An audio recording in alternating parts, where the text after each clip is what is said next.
Come on. Come on. Come here.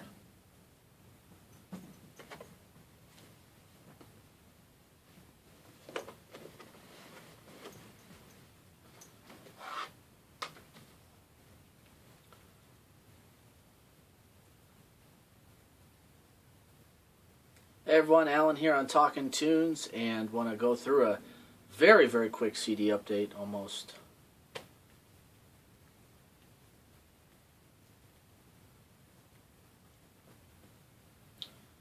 Hey everyone, Alan here, Talkin' Tunes, and a CD update today. Kind of a brief one, but certainly there's plenty to say about them all. So let's jump right into it. Cookie here with us.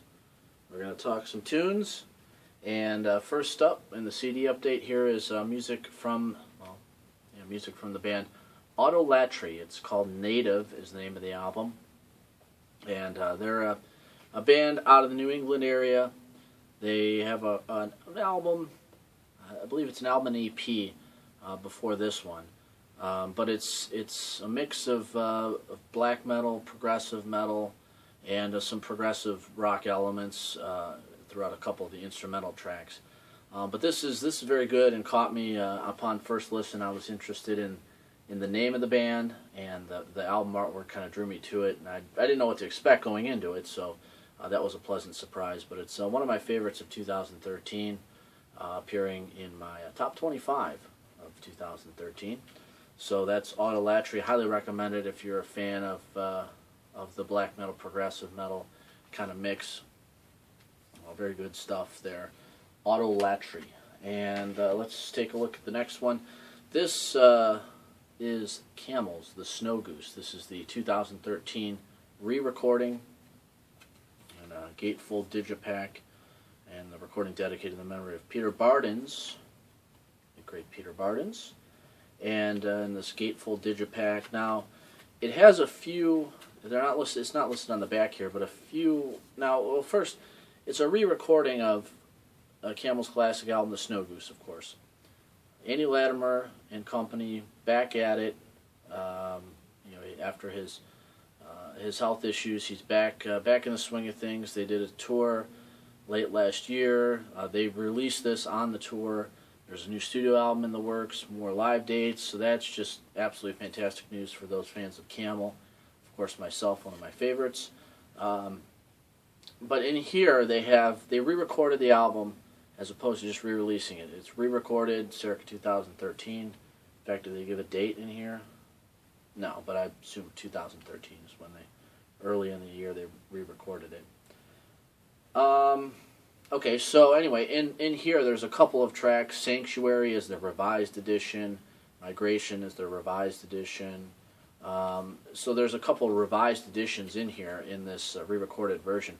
But what I want to say about it is more bands should do stuff like this. And I know it's not feasible for most bands, and I'm not knocking any sort of reissuing or remastering or anything like that. But just, I guess, to kind of paint a picture of how good this is, and how Camel still have that charm, have that magic. This album, with the production values obviously increased some 40 years later, and it's standing the test of time from the original album. The band Andy Latimer and the band, they kind of approach this, and I'm only speaking to my guesses about it, but they approach it with kind of a different interpretation. It's not a totally different album, but for example, Steve Hackett with what he did with the Genesis Revisited stuff, where he felt the songs did feel as good as fresh and new as they were, some 40 years ago, the songs that he did. And he kind of added these little touches here and there that he would kind of reinterpret different solos and different guitar parts throughout the years as he played them. So now that he's re-recording the albums, re-recording the songs, Steve Hackett I'm speaking of, they feel like they could have been released and recorded as new music when he put that out a couple of years ago. Same thing here. This album feels like, sounds like, and it's that good that it sounds like it could be original new music recorded in 2013. But what I'm saying is more bands should do this instead of reissuing or remastering. Again, it's not feasible for the majority of the bands, 99% of them. Emerson, Lake, and Palmer aren't going to go in the studio and re-record Tarkus or anything like that. Not that it's definitely not feasible because they wouldn't want to. But this is really cool to hear bands do stuff like this, re-record material like this. I would prefer this obviously over a remaster or a reissue. So this is very good, very good. Highly recommended, of course, to Camel fans and those of progressive rock music, of course. Camel, the Snow Goose, 2013, re-recorded. This is from a Canadian band called Decades, self-titled release. It's part of the post-punk revival, if you will. I don't like to say revival on it, but some people say the post-punk revival. It's just post-punk music. It's good, catchy, fantastic stuff from these guys. Their debut full length. Again, they're out of Canada, Decades. And here we have Peter Gabriel's Scratch My Back and I'll Scratch Yours. It's, it's talk about gatefold packaging. This is actually a double disc. If you're not familiar with Peter Gabriel's Scratch My Back series, or release, or project, or whatever you want to call it, you can't fit this all into the shot.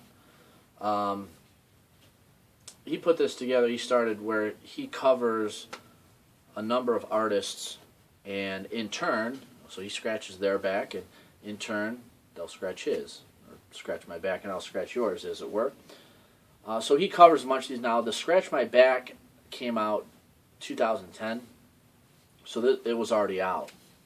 But there was still efforts to get all the other bands to cover Peter's songs in order so that it could be released kind of as a companion.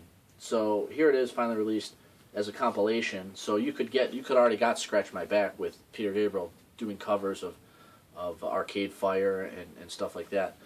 But now it's as a companion, and here he is scratching my back, Scratch My Back. The only one that doesn't appear is Radiohead or Tom York.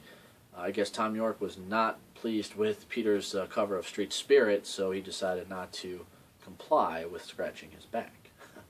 So anyway, you have Paul Simon here on the companion disc, Lou Reed, late Lou Reed, Elbow, Arcade Fire, Bon Iver, David Byrne, and the like.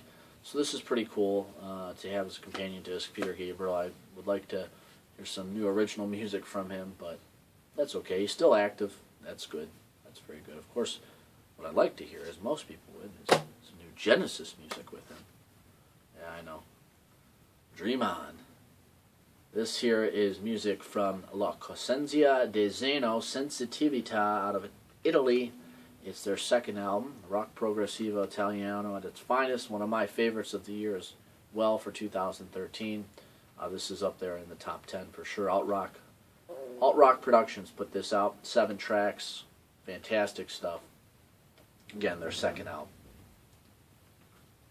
Okay, now we have music from Jimmy LaValle and Mark Kozelek, backwards on the back, and Mark Kozelek and Jimmy LaValle on the front.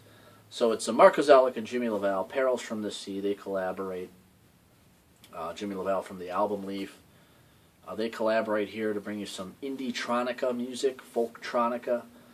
Jimmy LaValle providing the beats and the synths and the keyboards, and Mark Kozelek providing the vocals, and I'm sure the lyrics, because they're very, very Mark Kozelek, and the lyrics, because of the way the music is, not that if you're familiar with Sun Kill Moon and other Mark Kozelek, certainly it's very stripped down music in the acoustic sense and stuff like that.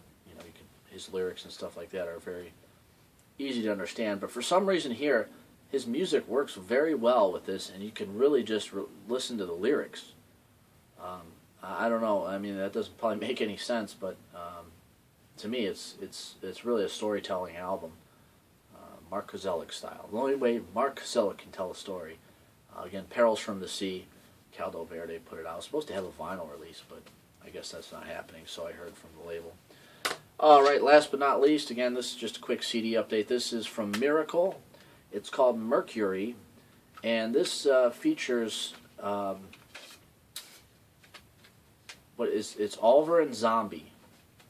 Members of Oliver and Zombie are playing synth pop. Steve Moore and Daniel O'Sullivan. Now this stuff here is fantastic synth pop, right? I'm a big fan of this album. Miracle is the name of the band again, or the group, and it's just like dark '80s synth pop. Even like so you hear some like Wolfsheim influence in there and stuff like that. I love this album right here. It's good stuff. And when I first saw who was in it, Ulver and Zombie, members of Ulver and Zombie, performing synth pop, it's a no-brainer. So this is good stuff here, and that's just, again, a lot to say about most of them. So that's what we'll talk about as far as the CD update goes. Vinyl update, more CD updates, album discussions, and the like. I hope you'll tune in again next time. Talking Tunes. Thanks.